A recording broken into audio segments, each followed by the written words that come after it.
अनन्यचेतः स्वततम् यो मां स्मरति नित्यशः तस्यां सुलभः पार्थ नित्ययुक्तस्य योगिनः मामुपेत्य पुनर्जन्म दुःखालयमशाश्वतम् नाप्नुवन्तु महात्मानः संसिद्धिं परमां गताः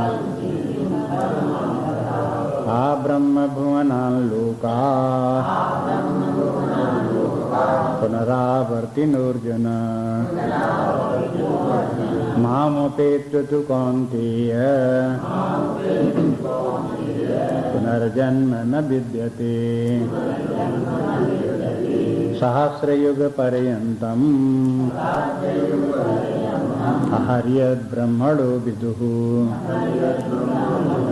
रात्रिं युगसहस्रान्ताम् देहोरात्रविदो जनाः सहस्रयुगपर्यन्तम् अहर्यद्ब्रह्मणो विदुः रात्रिं युगसहस्रान्ताम् देहोरात्रविदो जनाः।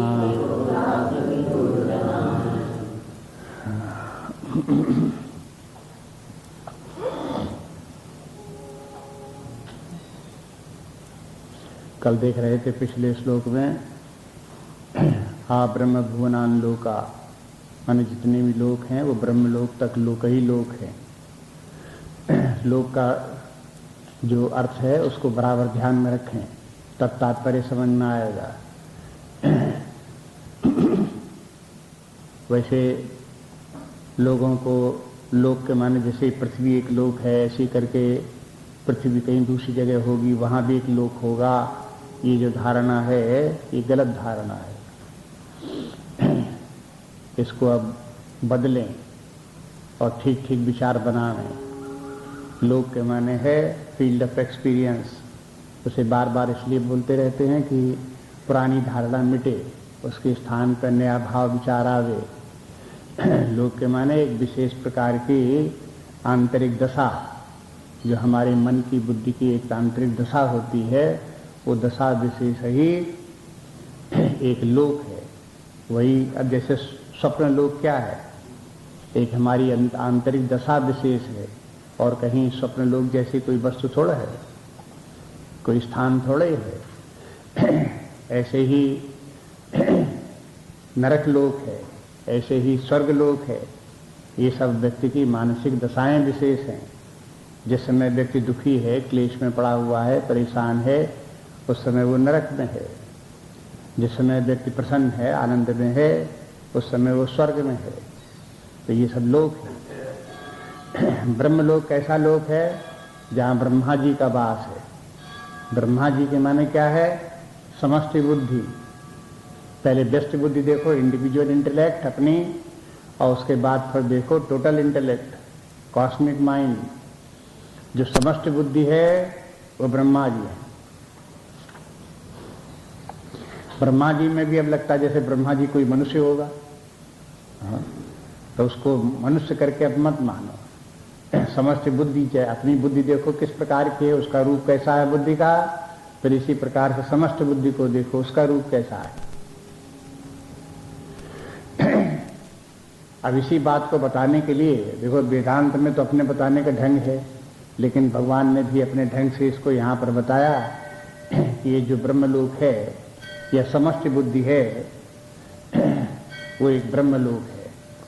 और ये जो ब्रह्मलोक है, ये भी, इसमें भी काल गणना है। हाँ? अब इस श्लोक में काल गणना बताते हैं। ब्रह्मलोक की काल गणना सुनो। तो काल गणना जो कुछ है वो तो भगवान ने संक्षेप में यहाँ बता दी है, पुराणों में बड़े विस्तार सहित है। लेकिन वेदांत इस तरफ की ध्यान दिलाता है कि देखो भगवान क्या कहना चाहते हैं, कि जितने भी लोक हैं वो देश काल के अंतर्गत हैं। देश काल वस्तु इनसे जो है वो आच्छादित हैं, इनसे परिप्लुत हैं ये। जहाँ देश है, जहाँ काल है, जहाँ वस्तुएं हैं, नाना रूप हैं, वहाँ लोक हैं। जब हमारे मन बुद्धि किसी लोक में होते हैं तो वहाँ देश काल की गणना होती है, वस्तुओं की गणना होती है।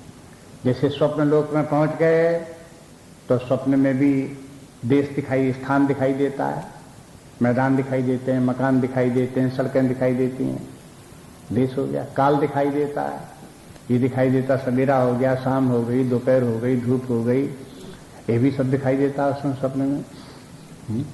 और फिर वस्तुएं दिखाई देती हैं, मकान दिखाई दे रहे, सड़कें दिखाई दे रही, सब वस्तुएं ये सब दिखाई दे रही हैं। तो ये सब व्यक्ति दिखाई दे रहे हैं, तो ये सब नाना रूप वस्तुएं दिखाई देती हैं।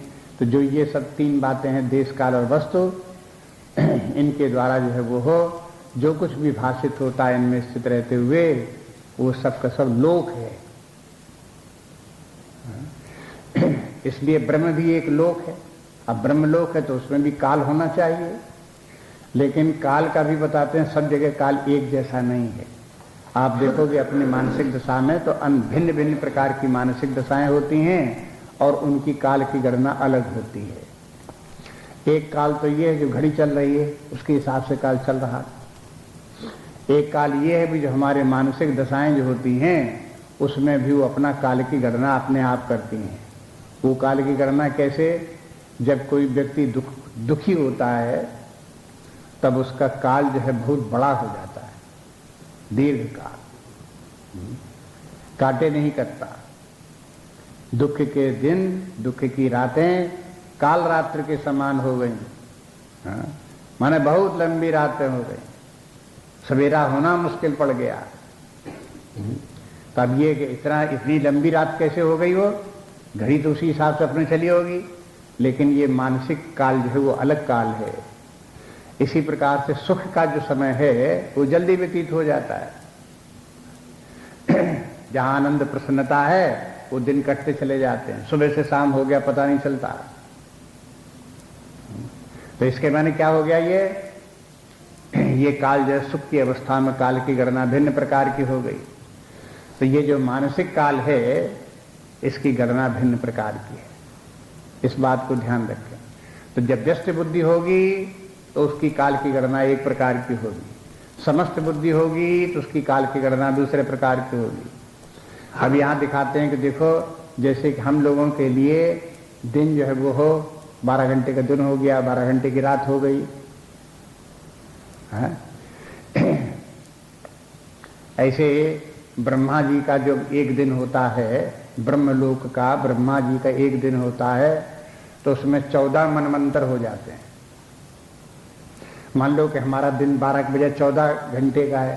जैसे गर्मी के दिन होते हैं तो सूर्य निकला तो सूर्य निकल 5 बजे सूर्य निकल गया, और रात में जब डूबा तो 7 बजे डूबा। हाँ, तो 14 घंटे हो गए कि नहीं? जैसे 14 घंटे का दिन कभी हो जाए, ऐसे ही ब्रह्मा जी का समझ लो 14 घंटे का दिन, और उनका 1 घंटा बराबर एक मनवंतर के 14 मनवंतर बीत गए। एक मनवंतर में अब जैसे कि 1 घंटा हमारे यहाँ हुआ तो 1 घंटा में 7 मिनट होते हैं। तो ऐसे ब्रह्मा जी के एक मनवंतर में 71 चतुर्युगी बीत गई। समझ लो 71 मिनट का उनका 1 घंटा होता है। अब युग बीत गई, युग कितना बड़ा हुआ?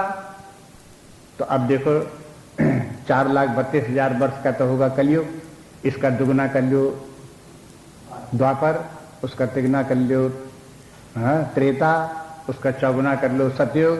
अब कितने हुए? इतने वर्ष, हम लोगों के इतने वर्ष मिल करके एक कल्प हुआ, और ऐसे कल्प 71 बीत जाएं तब ब्रह्मा जी का 1 घंटा हो, और ऐसे फिर 14 फिर जो है मनवंतर बीत जाएं तो ब्रह्मा जी का 1 दिन हो, और जब दिन खत्म हो जाए, इतना काल उनका बीत जाए, तब ब्रह्मा जी सो जाएं, फिर रात्रि हो जाए उनकी। तो उसको इस प्रकार से बता दिया कि देखो कि सहस्र युग पर्यंतम आहा, सहस्रों की 1000 युग का एक दिन ब्रह्मा जी का हुआ। ब्रह्मणो विदुहु, इस प्रकार से समझना चाहिए, जानो। और रात्रिम युग सहस्रांतम, इसी प्रकार से 1000 सहस्र पर्यंत युग का एक जो हो गई रात्र हो गई। तेहो रात्र विदो जनः, जो लोग इस बात को जानते हैं वो जानते हैं कि ऐसा भी काल होता है जहां इतना दीर्घ काल है। ये दिन रात कितने बड़े बड़े होते हैं, मतलब जैसे हम लोगों के दिन हैं, हम लोगों की रात हैं, ऐसे ब्रह्मा जी का भी दिन है, ब्रह्मा जी का भी रात है। हम लोग जागे तो सारा जगत की रचना हो गई, हम लोग सो गए तो जगत की प्रलय हो गई, पहुंच गए हम अपने स्वप्न लोक में, सुषुप्त लोक में, ये जगत नहीं रह गया वहां। ऐसे ब्रह्मा जी जब सो गए तो सारी सृष्टि समाप्त हो गई, जाग गए तो सारा सृष्टि प्रारंभ हो गई, इतनी संरचना बन गई। तो इसके माने सारे जगत का प्रलय काल जो है वो रात्रि का काल है और वो ब्रह्मा जी की निद्रा अवस्था है। जब तक जगत की रचना चल रही है तब तक ये समझो कि ये है, जितना काल तक जगत की रचना चल रही है तब तक समझो कि ब्रह्मा जी जाग रहे हैं। तो जो लोग इस दिन और रात को जानते हैं वो जानते हैं, माने उनको कुछ ज्ञान है। जो लोग इतने ही जानते हैं कि 12 घंटे की रात 12 घंटे की रात, तो घड़ी टिक टिक की बस उतरी भर जानते हैं, तो वो बेचारे क्या जानते हैं, कुछ नहीं जानते हैं। इसलिए कहते हैं कि ब्रह्मणो विदुहु तेहो रात्र विदो जनः। जनः माने वे लोग जो हैं उस रात्र विदो, वो रात्रि को जानते हैं कि रात्र कितनी लंबी ब्रह्मा जी की है, दिन ब्रह्मा जी के कितने लंबे हैं। अब इससे आप निष्कर्ष निकाल सकते हो, आप अपने आप ही, अगर वेदांत सिद्धांत आप जानते हो तो निष्कर्ष निकाल लो। जितनी भी सृष्टि है वो नाशवान है। ब्रह्मा जी ने भी जितनी सृष्टि इतनी विशाल कर दी तो वो भी सब के सब नाशवान है, प्रलय काल हो जाता है, समाप्त हो जाती है। ब्रह्मा जी भी जब सृष्टि बनती है तो समस्त बुद्धि के रूप में वो भी पैदा हो जाते हैं। जब सृष्टि समाप्त हो गई और प्रलय काल आ गई, ब्रह्मा जी अंत में जाकर के दिन रात करके सोते जागते सोते जाते, ब्रह्मा जी के जब 100 वर्ष हो गए तो ब्रह्मा जी बुढ़े हो गए। 100 वर्ष हो गए तब फिर वो भी, उन्होंने भी अपना शरीर त्याग, जागना सोना उन्होंने बंद कर दिया और अंत में परमात्मा में लीन हो गए। तो एक तो वो परमात्मा है और फिर परमात्मा से समस्त बुद्धि है और फिर समस्त बुद्धि का सोना जागना है, और वो सोना जागना कितना, समस्त बुद्धि का सोना जागना कितना दीर्घकालीन है, इसको सबको ध्यान में रखते हुए आप विचार करो। आप अपने शरीर तक ही सीमित न रहो, अपने दिन रात तक ही सीमित न रहो। यही ज्ञान नहीं है, यही जागना सोना नहीं है। ब्रह्मा जी का भी जागना सोना जानो, सृष्टि का आदि अंत भी देखो इस प्रकार से। और अगर आप जो है बहुत कामना करते हो, संसार के लौकिक कामना अगर आप में बनी रहती है, तो आप शरीर से ऊपर उठ करके, मनुष्य शरीर से ऊपर उठकर गंधर्व शरीर प्राप्त करने की कामना कर सकते हो।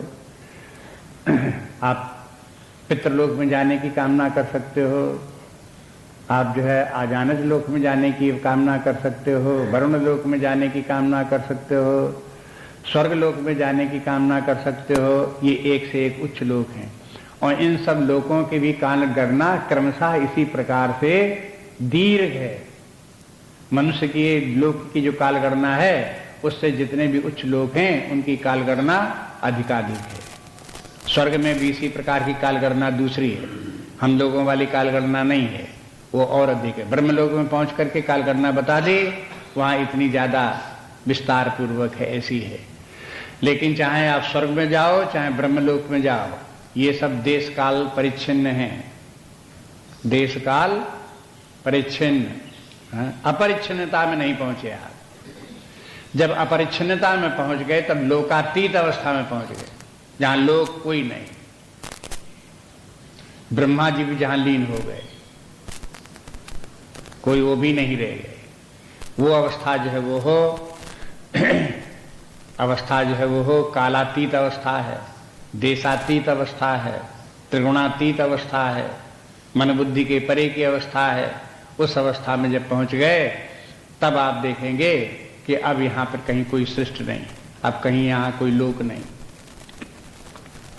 शास्त्र ये कहते हैं, वेदांत ये कहता है कि मनुष्य जीवन की तो बात ही क्या कि आप मनुष्य जीवन में बड़े धनी बनने की कोशिश करो और बड़ा भारी परिवार बनाने की कोशिश करो और बड़े बड़े पद प्राप्त करने की कोशिश करो, चाहे जितना आप करो कितना क्या कर लोगे आप।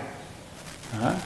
यदि आप इससे भी ऊपर उठ करके स्वर्ग की कामना करो और स्वर्ग में इंद्र बनने की भी इच्छा करो और वहां पर भी आप इतना धन हो इतना संपत्ति जो कामना करो सो प्राप्त होता जाए, तो भी आपकी कोई बड़ी बुद्धिमानी की बात नहीं है।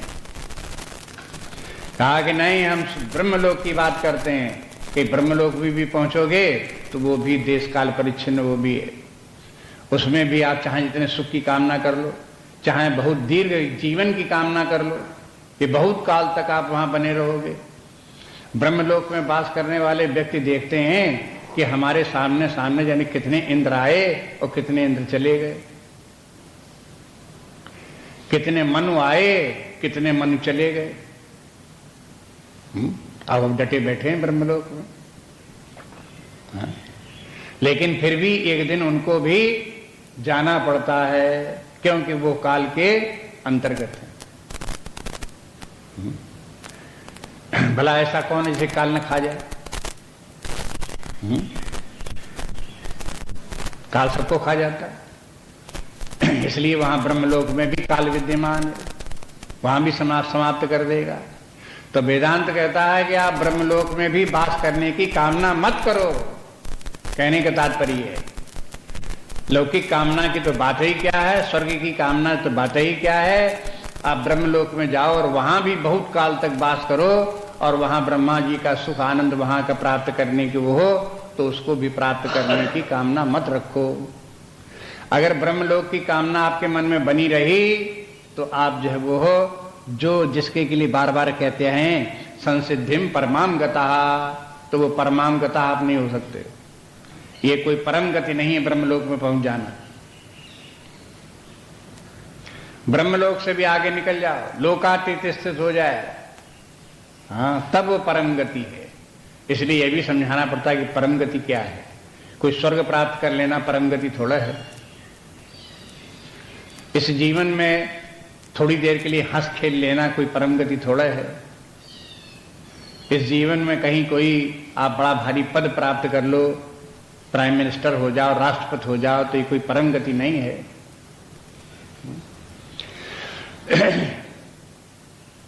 इस लोक में परलोक में कहीं भी कुछ भी प्राप्त कर लो, कोई भी अवस्था प्राप्त हो जाए, कितना भी सुख प्राप्त हो जाए, परम गति नहीं है। क्यों परम गति नहीं है? आप अपने अनुभव से देख लो, वो सब नष्ट होता है नहीं होता।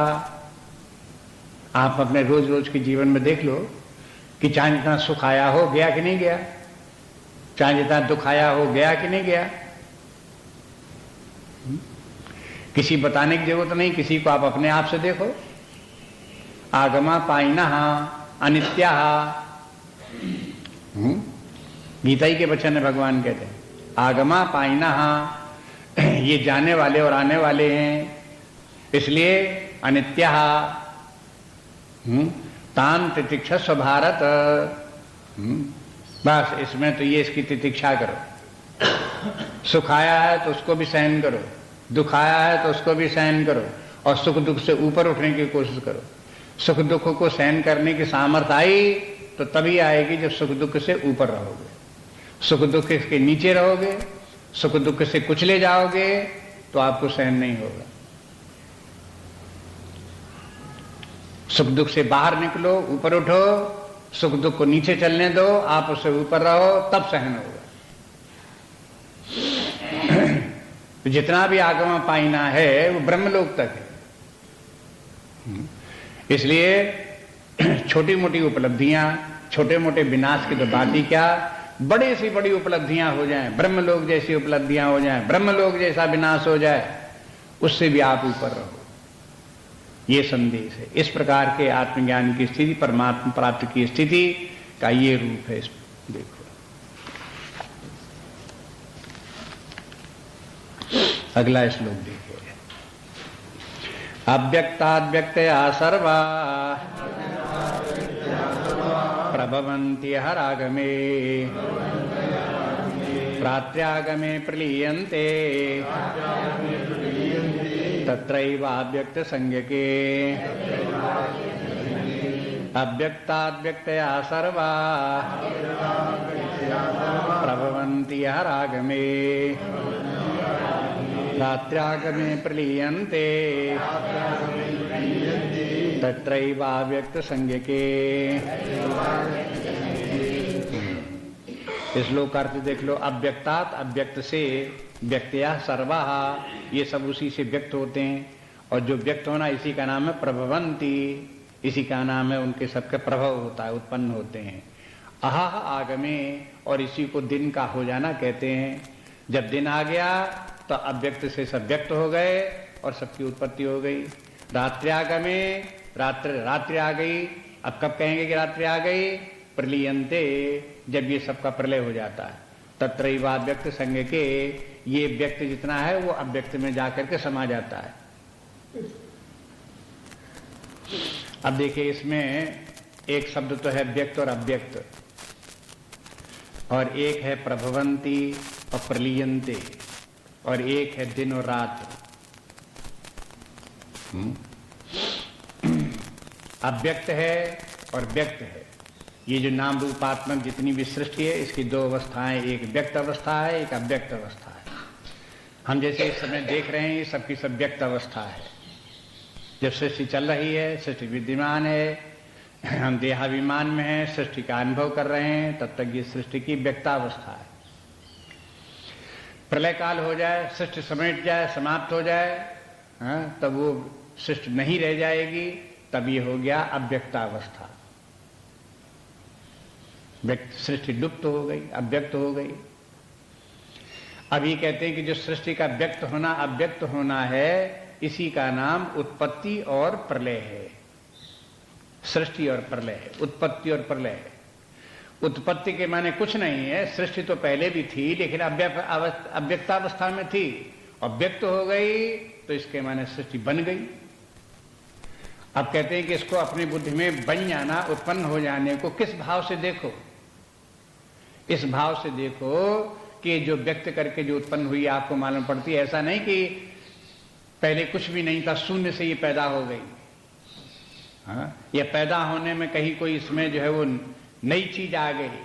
कहने का ये इसमें तात्पर्य है कि पहले अव्यक्त तो थी, वो अव्यक्त ही अव्यक्त हो गई, बस। व्यक्ताव्यक्त अवस्था जो है, इसी का नाम सृष्टि और प्रलय है। नहीं तो वैसे अगर व्यक्तावस्था न कहें तो आप यही समझोगे कि पहले सृष्टि नहीं थी, तब ये सृष्टि बनी, और सृष्टि के बनने के प्रति आपकी सद्बुद्धि हो जाएगी। जहां सृष्टि के साथ सद्बुद्धि होगी, सृष्टि तो सत्य है, वास्तविक सृष्टि की रचना हुई, तो बस वहीं गलती हो जाएगी। ये सृष्टि बनी नहीं, उत्पन्न नहीं हुई, सृष्टि मिटी भी नहीं, केवल व्यक्त अव्यक्त हुई। एक अवस्था में व्यक्त, दूसरी अवस्था में अव्यक्त, बस। अब इसके लिए समझने के लिए एक दृष्टांत देते हैं व्यक्तावस्था का, कि देखो जैसे कुम्हार मिट्टी लाया और मिट्टी से उसने घट बनाया, तो घट व्यक्त हो गया। और व्यक्त होने के पहले घट की क्या दशा थी? मिट्टी में घट अव्यक्त था।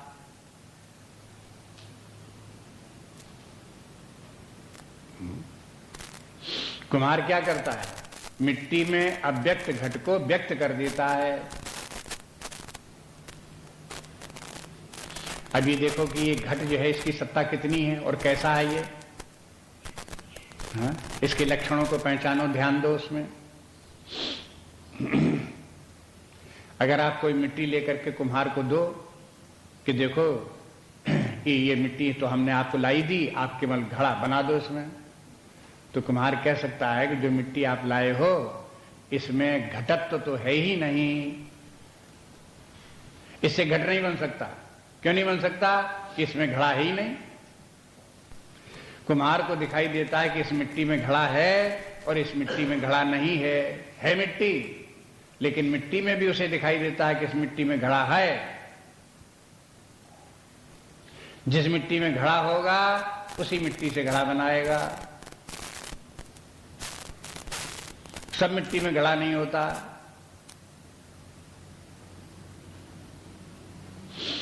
ये दृष्टांत देखो। तो इसके माने ये है कि घट होता क्या है, केवल अव्यक्त अवस्था में पहले विद्यमान रहता है और बाद में व्यक्त हो जाता है। फूट गया तो अव्यक्त हो गया, बन गया तो अव्यक्त हो गया। तो घड़े का बनना के माने क्या है, अव्यक्त घट का व्यक्त अवस्था को प्राप्त हो जाना, बस इसी का नाम घट का बन जाना। इसी प्रकार से ये सृष्टि जो है घट की तरह से अव्यक्त अवस्था में बन गई सृष्टि, तो व्यक्त अवस्था में तो जो बन गई, क्या बन गई, व्यक्त हो गई केवल। इसलिए प्रलीयन्ते और प्रभवन्ति इन शब्दों में जो तीखापन है, आपको सत्यता लगती है, उसको मिटाने के लिए व्यक्ताव्यक्त बोल दिया। इसको बनना बिगड़ना को व्यक्ताव्यक्त करके समझो। तो सृष्टि तो एक प्रकार से कहो तो दोनों अवस्थाओं में, अव्यक्त अवस्था में भी सृष्टि नहीं है और व्यक्तावस्था में भी सृष्टि नहीं है। और अगर है कहने को कहो तो जैसे व्यक्तावस्था में सृष्टि है तैसे अव्यक्तावस्था में भी सृष्टि है। अब संप्रदाय भेद से अलग अलग हो जाते, कोई किस दृष्टि से देखता है। कोई कहता है कि देखो अव्यक्तावस्था में भी तो सृष्टि है और प्रकट हो गई तो व्यक्तावस्था में भी तो सृष्टि है करके बोलते हैं कि दोनों अवस्था में। वो कहेगा कि पहले हम समझते थे केवल जब सृष्टि है तभी सृष्टि है, अब आपने सिद्ध कर दिया जब सृष्टि नहीं होती है, प्रलय हो जाती तब भी सृष्टि है। माने सृष्टि दोनों अवस्थाओं में विद्यमान है। दूसरा ये कहता है कि सृष्टि दोनों अवस्थाओं में नहीं है। जब जैसे अव्यक्तावस्था में नहीं है तैसे व्यक्त होने पर भी वो वैसी की वैसी फिर भी रही, कोई नई बात उसमें नहीं हो गई। इसलिए जैसे व्यक्तावस्था में नहीं है, अव्यक्तावस्था में नहीं है, वैसे ही सृष्टि व्यक्तावस्था में भी नहीं है। अब दृष्टि किसकी किस तरफ है, कैसे देखता है। अब दृष्टि का भेद हो गया। यदि परमात्मा को देख करके जिनसे कि इनकी उत्पत्ति होती है, जिस पर ये सब आश्रित हैं, उसको देख करके कहो तो सब सृष्टि मिथ्या है। परमात्मा को एक किनारे करके अगर कहो, उसको भुला दो, केवल सृष्टि मात्र को देखो, तो फिर आपको ये सत्य दिखाई देगी। ये दृष्टि भेद इस प्रकार से बन गया।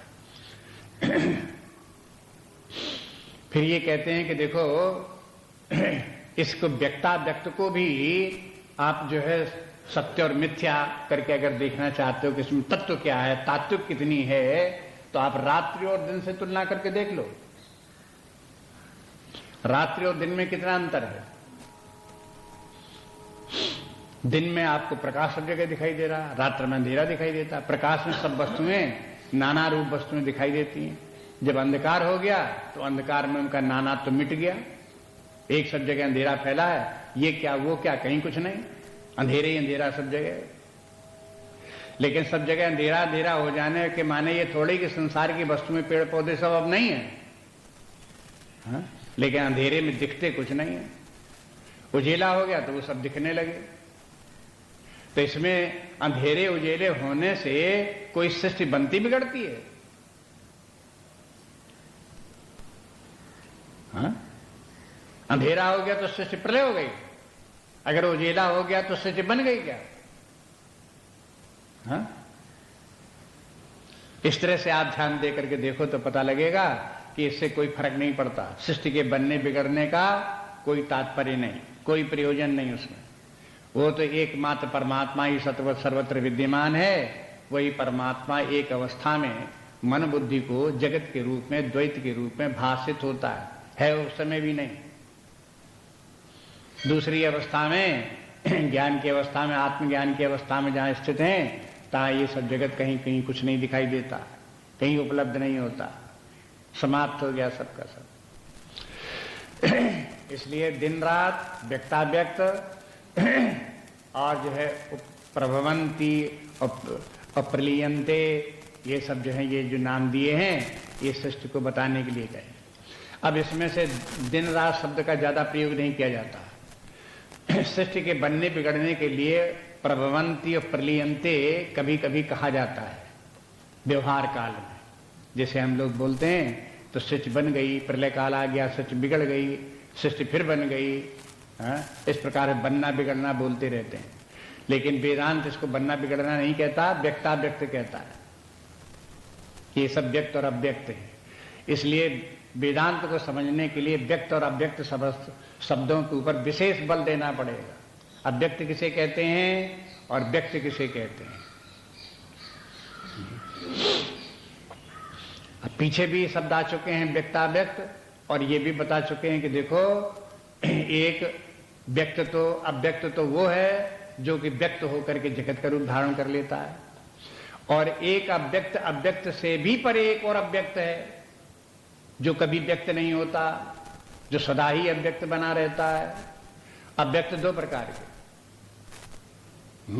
एक अव्यक्त वो जो कि व्यक्त होता है और फिर अव्यक्त हो जाता है, वो उसका इस प्रकार से प्रसरण होता रहता, आता जाता रहता है, बनता बिगड़ता रहता है, चेंजेस उसमें आते रहते हैं, विकारी। इस प्रकार का व्यक्त है, अव्यक्त है।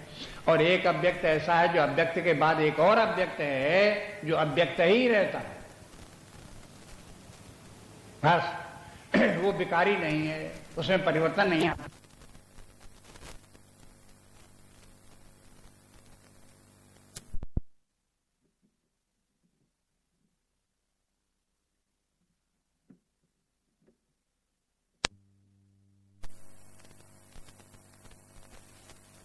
सृष्टि बन गई, क्षर हो गई, उत्पन्न हो गई, उसके बाद फिर विनष्ट हो गई, तो क्षर होने वाली है। लेकिन अक्षर के परे एक और अक्षर है, जैसे व्यक्त के अव्यक्त के परे एक और अव्यक्त है, उसी प्रकार से ये है अक्षर के परे एक और अक्षर है। वो ऐसा अक्षर है जो क्षर और अक्षर की अपेक्षा नहीं रखता है। तो इसीलिए फिर समझने के लिए वेदांत ने इस प्रकार कर दिया कि एक तो रिलेटिविटी है, सापेक्षता है, और एक है निरपेक्षता। ये व्यक्ताव्यक्त सापेक्षता है, और इस सापेक्ष के परे एक और अव्यक्त है जो निरपेक्ष सत्य है। क्षर अक्षर भी सापेक्ष हैं, उनके परे एक और है जो कि वो निरपेक्ष है। इसी प्रकार से सत्य और मिथ्या ये भी सापेक्ष हैं, इनके परे एक और है जो निरपेक्ष है। ये उस तक पहुंचाने का तरीका है, उस तत्व तक, परमात्मा तत्व तक पहुंचाने की प्रक्रिया है कि आप इस प्रकार से पहले सापेक्षता को पहचानो और फिर निरपेक्षता तक पहुंचो। ये भी समझ लो कि जगत सापेक्ष है तो निरपेक्ष भी होना चाहिए। सापेक्ष तो दिखाई देता आपको, लेकिन निरपेक्ष दिखाई नहीं देता, तो न दिखाई दे तो भी होना तो चाहिए। वो सदा ही अव्यक्त रहने वाला है, इसलिए नहीं दिखाई देता। अगर वो व्यक्त अव्यक्त जो है वो अब जो परम अव्यक्त है, जो परम अक्षर है, अगर वो भी व्यक्त होने लगे या सामने प्रकट होने लगे तो वो भी इसी स्तर पर, सापेक्षता के स्तर पर वो भी आ जाए। अगर सापेक्षता के स्तर पर वो भी आ जाता है तो निरपेक्ष कहाँ हुआ? और अगर निरपेक्ष नहीं हुआ तो निरपेक्ष की डिमांड तो बनी ही रहेगी।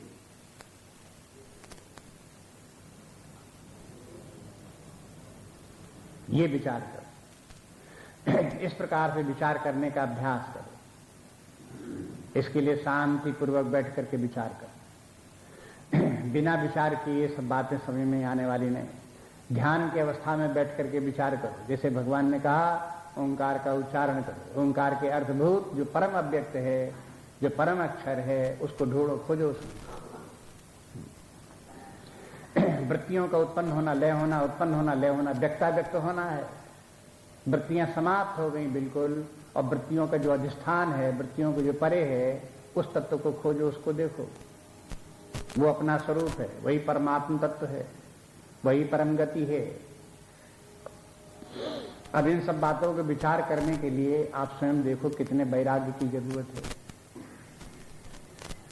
आपको लगता है वैराग्य होना चाहिए कि नहीं होना चाहिए? कितनी शांति की जरूरत है, बाहरी शांति की भी जरूरत है, आंतरिक शांति की भी जरूरत है। अगर मन में उद्वेग बने हैं, भय चिंता बनी है, तनाव मानसिक बने हुए हैं, तो ये चिंतन कैसे आप करोगे?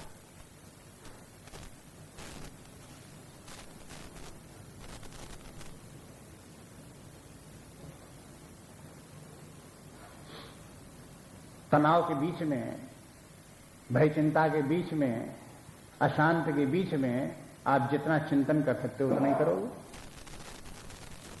बस आप ज्यादा से ज्यादा ये सोच लो कि अशांति कैसे मिटे, शांति कैसे आवे, बस यही विचार कर लो, उसके आगे विचार नहीं कर सकते। कोई विषम परिस्थितियां आ गई, उनसे छुटकारा पाने का उपाय सोच लो, बस इतना ही विचार कर सकते हो। लेकिन ये परम तत्व का विचार करने के लिए आपको जैसे बाह्य वातावरण चाहिए, जैसा आंतरिक वातावरण चाहिए, उसके ऊपर अपने शास्त्र बार बार जोर देते रहते हैं, बार बार बल देते रहते हैं कि बिना इंद्रिय संयम के, बिना मनोनिग्रह के, बिना आंतरिक शांति के, बिना बाह्य शांति के आप उस परम तत्व का विचार नहीं कर सकते। 6वें अध्याय में बोला रहस्य स्थिता। रहस्य स्थिता के माने एकांत स्थान में रहो, किसी से संसर्ग नहीं, किसी से मिलना जुलना नहीं, बिल्कुल दूर रह करके एकदम से, जिससे कहीं किसी दूसरे व्यक्ति के कारण से विक्षेप न उत्पन्न हो, ऐसे स्थान पर रहो और रह करके शांत पूर्वक फिर ध्यान करो, विचार करो, चिंतन करो।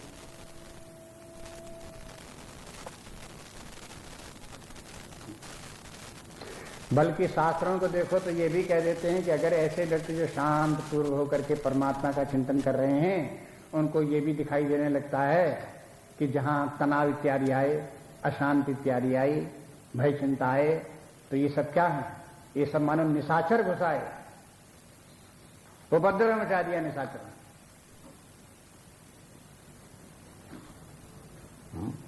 फिर वहां शांति हो गई, फिर वहां पर भी परमात्मा चिंतन होने में बाधा पड़ गई। इन निशाचरों को दूर रखो, पास मत आने दो।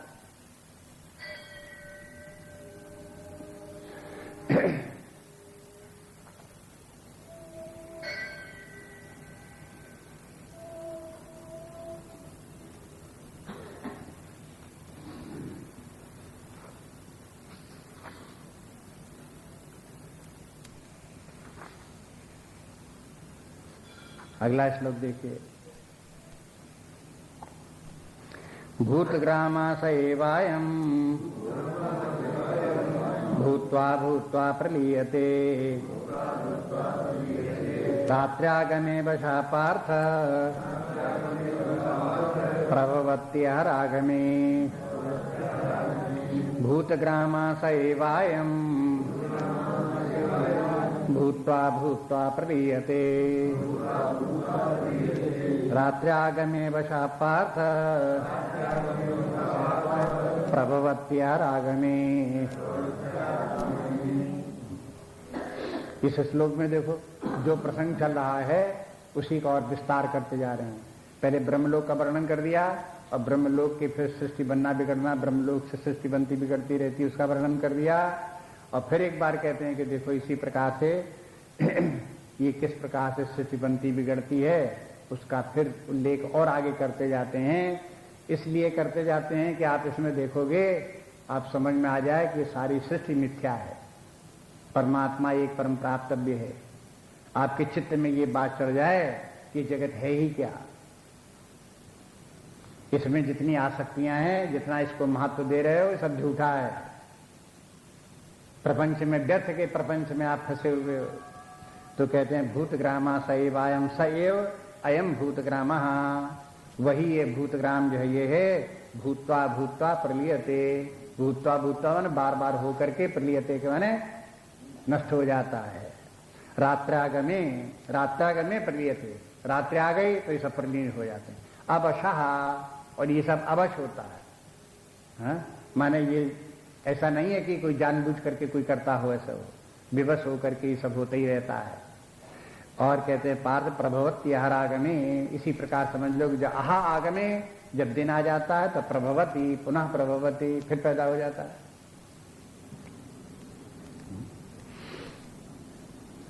ये भूतग्रामः, ये शब्द का क्यों प्रयोग किया गया? भूतग्रामः, भूत्वा भूत्वा, ये शब्द क्यों प्रयोग किए गए? आप देखो, भव से भवती भवता भवंती, भवन होना, उत्पन्न होना, और भूत्वा, भूत्वा मैंने हो करके, भूत्वा भूत्वा हो करके फिर हो करके प्रलीयन्ते फिर नष्ट हो जाते हैं। और फिर भूतग्राम जो वस्तु इस प्रकार से भूत्वा उत्पन्न हुई वो क्या है? भूत है। और भूतग्राम के माने क्या है? ग्राम तो आप जानते हो, जहां बहुत से लोग रहते हैं उसे गांव कहते हैं, गांव को संस्कृत में ग्राम कहते हैं। ये सारी सृष्टि जितनी भी है ब्रह्मलोक से लेकर के और पाताल लोक तक, जहां कहीं भी आपको सृष्टि समझ में आती हो, ये सब सृष्टि क्या है? ये सब भूतग्राम है। क्या भूतग्राम है? यहां सब भूत वास करते हैं। भूत वास करते माने क्या है? शमशान है ये। जैसे शमशान में भूत वास करते हैं, इसी प्रकार से सारी सृष्टि, सारे लोक लोकांतर, तीनों लोक 14 भुवन, ये सब शमशान भूमि है। चारों तरफ भूत नाच रहे हैं, कूद रहे हैं। हाँ? आप भूतों के जो स्पेशलिस्ट हो उनसे आप पूछोगे तो कहेंगे कि वो शमशान घाट में भूत लोग बहुत वास करते हैं, और वो भूत लोग कभी रात में सब दिखाई देने लगते हैं, इकट्ठे हो जाते हैं, 10-10, 15-15, 20-20 इकट्ठे हो जाते हैं, फिर ढोलक बजाते हैं, फिर नाचते हैं, फिर गाते हैं, और कभी कभी गायब हो जाते हैं और कभी कभी दिखाई देते हैं। बस जैसे वो लोग कहते हैं भूतग्राम का कि शमशान घाट के भूतग्राम, जहां भूत वास करते हैं, कभी प्रकट हो जाते हैं, नाचने कूदने लगते हैं, गाने बजाने लगते हैं, और कभी कभी विलीन हो जाते हैं। ऐसे ही ये सारी सृष्टि और सब जीव हैं। ये सब प्राणी उसी प्रकार से भूतों की तरह से पैदा होते हैं, भूतों की तरह से नाचते कूदते हैं, भूतों की तरह से लड़ते झगड़ते हैं, और भूतों की तरह से विलीन हो जाते हैं। क्या रखा है सृष्टि में? भूतग्रामम सर्वम, भूतग्राम सएवायम भूत्वा भूत्वा प्रलीयते। अब दृष्टि कैसी आई आपको? भूत्वा भूत्वा कह करके, भूतग्राम बता करके। अगर आप ये अर्थ ना भी मानो तो भूत के माने उत्पन्न होने वाला, विनष्ट होने वाली तो सृष्टि है ही है। इतनी तो बात कहते हैं, प्रलीयन्ते रात्र्याग में प्रलीयन्ते और आहाराग में प्रभवंती प्रभवती प्रलीयन्ते। इनमें सृष्टि का आदि अंत है। सारी इतनी विशाल सृष्टि का आदि अंत, शरीर का आदि अंत है। अपने व्यक्तिगत शरीर का देख लो, आदि अंत है।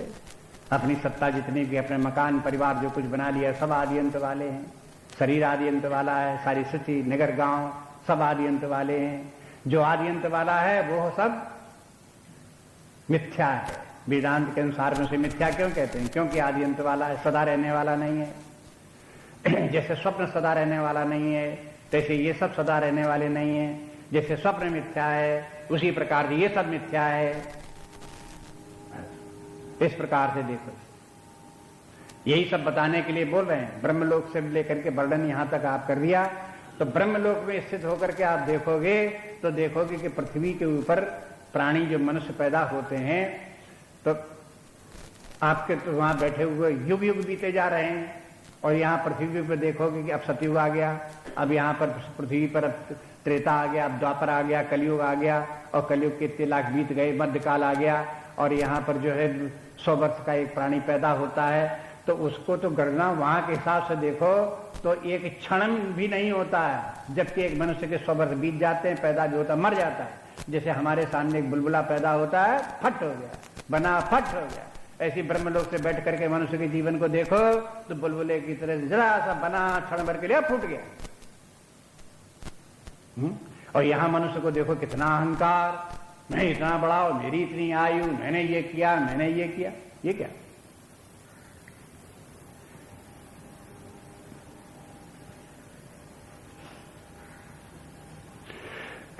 भूतग्रामा सएवायम, ये सब भूतग्राम है। बस ये दृष्टि रखो।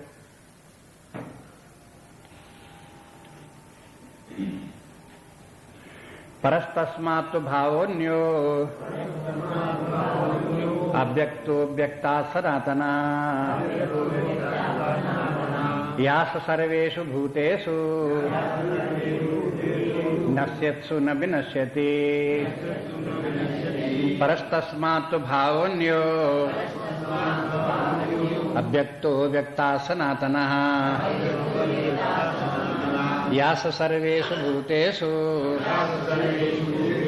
नश्यत्सु न विनश्यति। अब इस श्लोक में जो बात कही आई, इसी बात को कहने के लिए इतने श्लोक थे पिछले। ये बात, मुख्य बात ये है कहने की, बोले कि परस्तस्मात् तु तस्मात् परः, माने ये व्यक्ताव्यक्त जो कुछ चल रहा है, सृष्टि का बनना बिगड़ना चल रहा है, इससे भावो अन्य भाव, एक अन्य भाव है। अन्य भाव बने एक सत्ता, दूसरी सत्ता और है। वो क्या है? अव्यक्ता, अव्यक्तात् सनातना। वो अव्यक्तात् अव्यक्ता है, वो अव्यक्त का भी अव्यक्त है।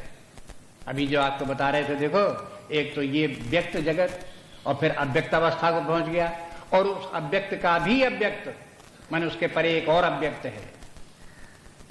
और वो अव्यक्त कैसा है? सनातनः। ये सनातन उसी का एडजेक्टिव है। ये है अव्यक्त जिससे कि सृष्टि बनती, सनातन नहीं है। एक अवस्था में अव्यक्त होता, दूसरी अवस्था में व्यक्त हो जाता है। तो सनातनता इसमें नहीं, निरंतरता, स्थायित्व इसमें नहीं है, परिवर्तनशील है। ये विनष्ट बनता, बिगड़ता रहता है। लेकिन इस अव्यक्त के जो ये भौतिक अव्यक्त, एक समझ लो, एक भौतिक अव्यक्त के परे जो पारमार्थिक या दिव्य अव्यक्त है, वो सनातन है, वो निर्विकार है। उसमें सापेक्षता, व्यक्त और अव्यक्तता की सापेक्षता उसमें नहीं है। वो सदा एक समान रहने वाला, नित्य विद्यमान है, शाश्वत होकर के विद्यमान है। एक ऐसा अव्यक्त है। जब तक कि आप उस अव्यक्त में प्रवेश नहीं करते, उसको प्राप्त नहीं करते, उसका अनुभव नहीं करते, तब तक आप कहां हो? भूत ग्रामः, भूत बने घूम रहे हो बस।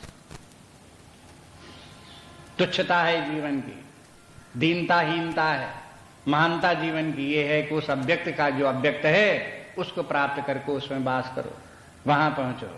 सैव सर्वेषु भूतेषु नश्यत्सु न विनश्यति, सा न विनश्यति।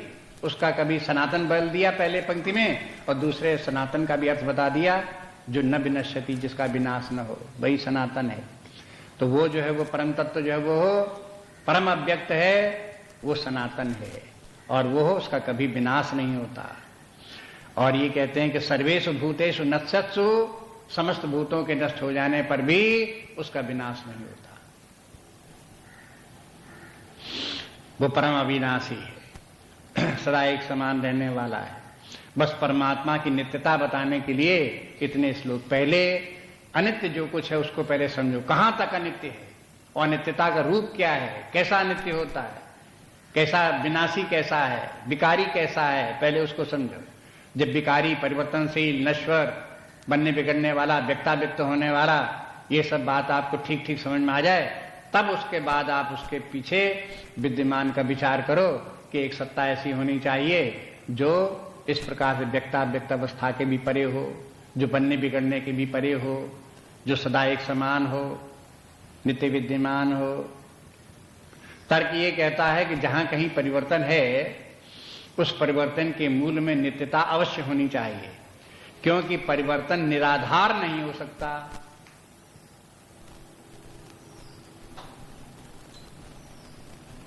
देखो, एक ये बहुत महत्वपूर्ण सिद्धांत है जो यहां पर अप्लाई होता है। भगवान उसी को अप्लाई करके दिखा रहे हैं कि देखो, ये तो भूत्वा भूत्वा प्रलीयते, एक तो ये अवस्था है। तो ये कोई वस्तु बन रही है, कोई वस्तु बिगड़ रही, तो इसका आधार क्या है, किस पर बन बिगड़ रही है? अब जैसे घट बन रहा है, घट बिगड़ रहा है, तो घट के बनने बिगड़ने के लिए कोई अधिष्ठान चाहिए है? मिट्टी हो तब घट बने, तब घट बिगड़े। मिट्टी ना हो तो घट कहां से बन जाएगा, और घट बिगड़ कहां से जाएगा? तरंगे उत्पन्न हो रही हैं, लीन हो रही हैं, तो तरंगे जल हो ही नहीं, तो कहां से तरंगे पैदा हो जाएंगे, कहां विलीन हो जाएंगे? तरंगों के लिए अधिष्ठान चाहिए, और नित्य अधिष्ठान चाहिए। तरंग उत्पन्न होने के पहले जल चाहिए, तरंगे के नष्ट हो जाने पर, विलीन हो जाने के बाद जल चाहिए। तो आप देखते हो कि यह है उत्पत्ति और प्रलय के बीच मूल में विद्यमान कोई नित्य पदार्थ अवश्य होना चाहिए। अगर ये सब भूतग्राम एवं सबका सब ब्रह्मलोक से लेकर के यहां तक, जिसमें कि इतने लाखों लाखों करोड़ों करोड़ों वर्षों की, सब युगों की, सबकी सृष्टि रचना है, इतने सबकी बनती बिगड़ने वाली है, तो इसके मूल में भी कोई स्थायी वस्तु होनी चाहिए। वो क्या है? आप कहते तो कोई नहीं होनी चाहिए, तो सब अपने आप हो रहा है, अधर्म टंगा हुआ है, तो ये तो तर्कहीन बात है। आप बताओ ऐसा कोई उदाहरण है जो कि बिना अधिष्ठान के परिवर्तन कहीं किसी वस्तु में हो रहा है, बन बिगड़ रही हो कोई वस्तु? अधिष्ठान तो उसका होगा। अधिष्ठान चाहे दृश्य में हो, चाहे अधिष्ठान दृष्टा में हो, कहीं ना कहीं अधिष्ठान तो आपको मानना पड़ेगा, तभी परिवर्तन होगा। बिना अधिष्ठान के, नित्य अधिष्ठान के कोई परिवर्तन संभव नहीं।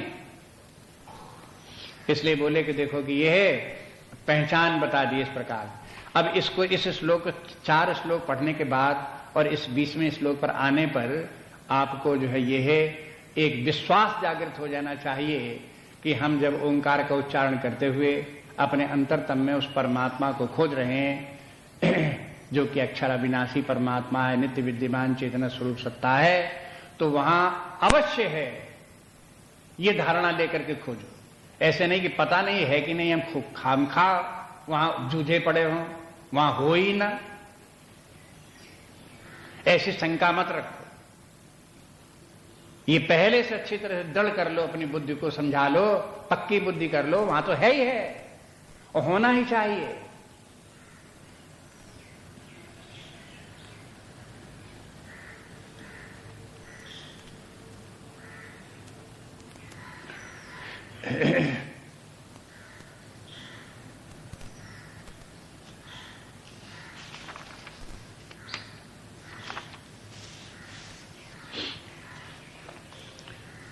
वास्तव में ये जो प्रसंग है वो ब्रह्म सूत्र में जब प्रारंभ होता है, अथा तो ब्रह्म जिज्ञासा जन्माद्य से यतः, पहले तो कहा कि अब हम ब्रह्म की जिज्ञासा करेंगे। और ब्रह्म की जिज्ञासा, किस ब्रह्म की जिज्ञासा करेंगे? जन्माद्य से यतः, जिससे कि सृष्टि उत्पन्न होती है, जिसमें कि सृष्टि स्थित रहती है, जिसमें कि सृष्टि विलीन हो जाती है। माने उस परमात्मा को जानने के लिए जो लोग कि हम लोग भौतिक जीवन में, संसारी जीवन में, माया जाल में पड़े हुए हैं, उनको उस परमात्मा तक पहुंचने के लिए यही एक उपाय है कि पहले जगत को समझो, जीवन को समझो और फिर इस बात की आवश्यकता समझो कि इसके परे परमात्मा अवश्य होना चाहिए और उस परमात्मा को प्राप्त करना चाहिए। तो ये जो एक प्रसंग जो चल रहा है, जन्माद्यस्य यतः का चल रहा है, उसी की व्याख्या है एक सूत्र की। ब्रह्म सूत्र का एक सूत्र है, यहां पर सब श्लोक उसी की व्याख्या है, आज भी हैं और जो कुछ बातें बाकी शेष बची वो कल भी देखेंगे इसी प्रसंग में। कैसे उससे जगत की उत्पत्ति कैसे हुई, कैसे उसमें विलीन होता है, जगत का मिथ्यात्व कैसे है, परमात्म तत्व कैसे है। इसी के साथ साथ ये भी देखते जाओ कि इस जगत की अपेक्षा से और इसके विश्लेषण के द्वारा और इसको समझने के द्वारा, जगत को समझने के माने जगत को समझना नहीं है, जगत को समझने के और इसके विकारी होने को समझने से एक निर्विकार अव्यक्तात अव्यक्त अवस्था परमात्मा है, उस परमात्मा को समझने के लिए जगत को समझो। जीव को इसलिए समझो कि परमात्मा क्या है, इसलिए जीव की सत्ता को समझो, इसका स्वरूप क्या है, कैसा है। इसलिए इनको सबको ये नहीं बता रहे हैं कि जगत देखो इस प्रकार का है, तो आप आज हमें मालूम पड़ा कि जगत ऐसा है, तो जगत को जगत के रूप में जान लिया, परिवर्तनशील जान लिया, आपने मिथ्या भी जान लिया, तो ये कोई जगत का जान लेना इससे प्रयोजन सिद्ध नहीं होता। प्रयोजन इसलिए ये सबका है कि इसके द्वारा आपका ध्यान परमात्मा की तरफ जाए, नित्य विद्यमान आत्मा की तरफ जाए और ये लगे कि एक नित्य पदार्थ होना चाहिए, आत्मा होना चाहिए, ब्रह्म होना चाहिए, जिसकी अपेक्षा से ये सब जगत मिथ्या है, जिसकी अपेक्षा से ये सब के सब भूतग्राम बनते बिगड़ते हैं, आते जाते हैं, ये भाव आना चाहिए। और फिर उस परम तत्व में एक बात और करनी पड़ेगी, उस परम तत्व में अहम भाव जोड़ना पड़ेगा। वो परम तत्व ही मैं हूं। ऐसा भी नहीं, इतने से भी काम नहीं चलेगा कि आप कहते हो जगत के पीछे एक परम तत्व होगा, हमने मान लिया, चलो होगा कोई ना, अभी बात पूरी नहीं हुई। जो है वो परम तत्व वो मैं ही हूं, अपना ही स्वरूप है, अपनी ही सत्ता है, ये भी जानना पड़ेगा उसके साथ साथ, नहीं तो बात अधूरी रह जाएगी फिर और उससे भी पूरा नहीं पड़ेगा।